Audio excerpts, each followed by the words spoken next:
ஜனாதிபதி மைத்ரிபால சிறிசேன லண்டனுக்கு விஜயம் செய்கின்றார்.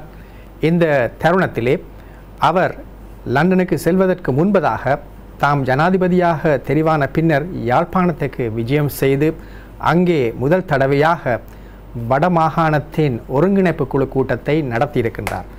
முன்பு ஜனாதிபதியாக இருந்த மஹிந்த ராஜபக்ஷ நடத்திய கூட்டங்கள் மாவட்ட அடிப்படையிலே இடம்பெற்றிருந்தன. ஆனால் அவர் மாகாண அடிப்படையில் ஒரு பரந்துபட்ட கூட்டத்தை நடத்தி அங்கே அபிவிருத்தி தொடர்பான பல்வேறு திட்டங்களையும் ஆராய்ந்ததோடு அவர் அங்கே வடபகுதியிலே காங்கேசந்துறை வரை சென்று வலிகாமம் வடக்கு பிரதேசத்திலே மீள்குடியேற்ற நடவடிக்கைகளை கூட ஆராய்ந்திருக்கின்றார்.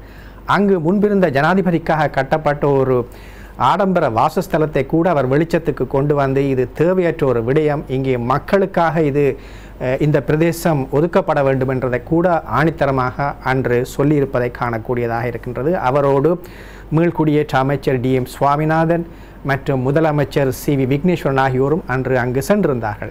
எனவே இதன் பின்னர் அவர் தற்போது முதல் தடவையாக லண்டனுக்கு வருகின்ற வேளையிலே நாம் பலவற்றை மனதிலே நிறுத்தக்கொள்ள வேண்டியது அவசியமானதாகின்றது.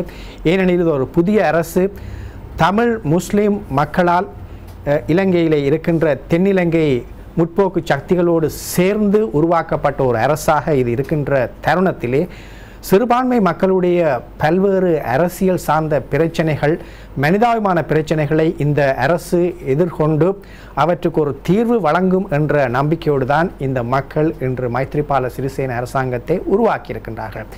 எனவே இது ஒரு கட்டிடத்தை கட்டுவது போல ஒரு அத்திபாரமிடப்பட்ட நிலையிலே இருக்கின்ற நிலையிலே நாம் எந்த விதமான ஒரு குதர்க்கமான நடவடிக்கைகளை மேற்கொண்டு இந்த விஜயத்தை குழப்புவதோ அல்லது அதற்கு எதிரான நடவடிக்கைகளை மேற்கொள்வதோ எந்த ரீதியாகவும் கிரவுண்ட் ரியாலிட்டிஸ், அதாவது இந்த நாட்டிலே இருக்கின்ற கள நிலவரத்தை பொறுத்தவரை ஒரு உசிதமான நிலைமையாக இருக்க முடியாது.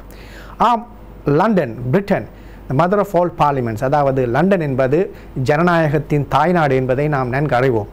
இந்த நாட்டிலே உங்களைப் போல இருக்கின்ற ஏனையவர்களுக்கும் எந்த ஒரு ஆர்ப்பாட்டத்தையும் நடத்துவதற்கான பூரண உரிமை இருக்கின்றது என்பதையும் நாம் நன்கு அறிவோம்.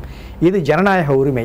ஆனால் அந்த உரிமை நல்ல முறையிலே பயன்படுத்தப்பட வேண்டும் என்பதுதான் எனது ஒரு வேண்டுகோளாக இருக்கின்றது.